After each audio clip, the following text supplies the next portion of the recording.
Hi everyone, I'm Godwin Tizwi. Today I'm going to teach you about business organizations. So by the end of this lesson, you should be able to define what is a business organization. You should also be able to identify different business types.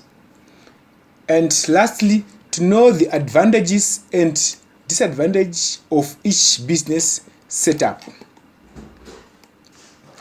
So what is a business? A business is any entity which exists to provide goods and services to customers profitably. These businesses come into different setups. The first business that I'm going to teach you today is the sole trading business. So what is a sole trader? A sole trader is a business in which one person provides everything and has full control of the business. The person actually trades under his own name. For instance, Tafumane enterprise. They are common in industries such as farming, hairdressing, window cleaning, and retailing. Speaking of businesses in education tutoring, you can give an example of Qualigent extra lessons. Now, what are the advantages of these sole traders? Obviously, the first one is it's easy to set up and no legal formalities are required. The owner has complete control and not answerable to anyone else. Imagine a scenario when we have a firm, a big firm, which is a corporate or a limited company. The manager should be answerable to everything, to the CEO, to the chairman, etc. Again, the owner keeps all profits. The owner keeps all profits. Just think, when you're thinking of these advantages of a sole trader, think of the advantages of doing a business by yourself. The advantages are quite easy to understand. Like, decisions are made quickly because there is no need to consult anyone, because you're just doing the business by yourself.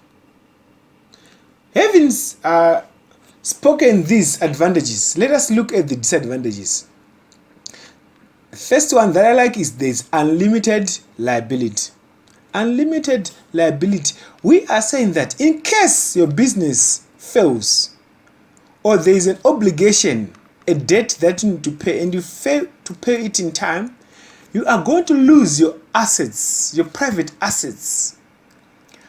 Ngatiti watora chikweret to any bank, you are going to lose your personal assets like motikari yako, even if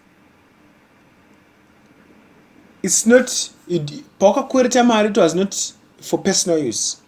So the unlimited liability is suffered by a sole trader. Then obviously these sole traders, they cannot afford to hire other people that can bring in more money. So they face competition from bigger firms, because these bigger firms, they will large capital, they can have more resources.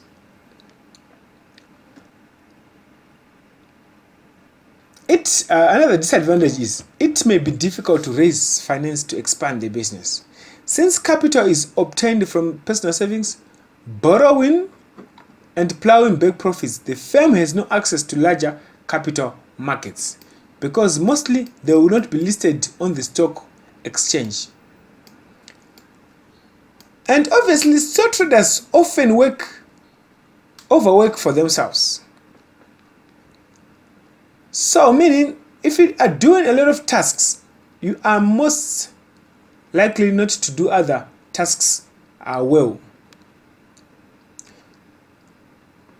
Another disadvantage is these sole traders have no one to share ideas and suffer all losses. In contrary to sole traders, we have a business setup called a partnership. What is a partnership? A partnership is a legally defined as two or more persons carrying on business in common with a view of making profit. These are now two or more people coming together to form the business. The disadvantages of a sole trader can now be covered or can now be overcome if two or more people come together to do a business. The legal maximum number of people for a partnership is 20 people. But in case of professional bodies, the partnership can exceed this number 20. Let's say a board of lawyers. Again, they require few documents in setting up the entity. The partnership agreement does not create a separate unit. A partnership is just a group of individuals formed to overcome some of the drawbacks of a sole trader. Now, what guides the partnership? Remember, when two or more people come together, they might create the room for conflicts. So what will guide the partnership as a whole? So there is a document called the partnership deed. The partnership deed speaks about the amount of the capital to be contributed by each partner. How are the profits going to be shared? The responsibilities of each partner, the maximum drawings by each partner, terms under which the partnership will be terminated. Imagine a case you're doing a business with someone, then another member becomes mentally challenged. Obviously, you cannot continue doing a business with that partner. So these conditions need to be written down in the partnership deed. Advantages of partnerships. We are now saying those disadvantages of a sole trader becomes the advantages of partnerships. So obviously, since you now know the disadvantages of the partnership, of the sole trader, you now know the advantages of the partnership. Now, after partnerships, we have limited companies. Limited companies, we are saying that the owners, they've got limited liability. Their personal property or personal investments will not be taken away from them in case of failing to meet an immediate obligation. And in return, after having invested into this company, they will get what you call shares. Now, I'm uploading these notes so that you go through them. Any challenges, please do not hesitate to leave a comment.